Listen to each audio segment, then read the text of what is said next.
Ka Kinhon Special Investigation Team SIT jong katanat pulit ka Meghalaya kalakam sa arno ki beriyo hakabay day bakajing syak penyap jong Raja Raghuvanshi unong kayi na indoor ubala syak penyap hakapor bawan kai ngobha sa sora. Kini ki basya kem ki day yaw silom James bad ubala Arhirwar ong USP ke East Khasi Hills uba Vivix im. U James uday unong IY ni property dealer ula IY kaway ka flat sya Vishal Singh Chauhan uway na ginong syak kino haka nagakam penyam. Kidorling ba ka CCTV kapaw ba u James ula saya kaway ka pla kabaday ka jong ka Sonam Raghuvanshi ka kurim uraja nakate ka flat hadien bagila syakem.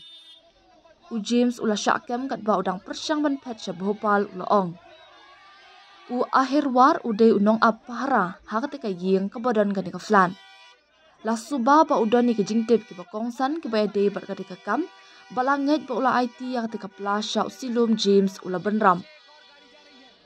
Ka jing to oket jung ki pulit kalapan pau ba ka Sonam Raghuvanshi klasa hakate ka flat shwa ban syakem bar ka ka pla ka don ya ki sakhi ki ba kongsan kentop ya ka laptop ka pisa tingka ki jing dang siar bar ka pistol ka bala keno bala thiet da ba ia jongka uraj khushwaha.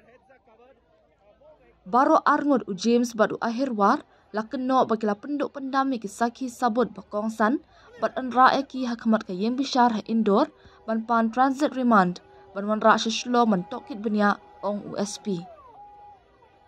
Da ka jingo kyam mi ki arngut baro ki basyakem hakan ka kampenyam kelakot syak nyongut bakan thop ya ka Sonam Raghuvanshi ka ba pendam yala di haki pulit ha Uttar Pradesh ha Gazipur district ha ka pratrik ujeliu.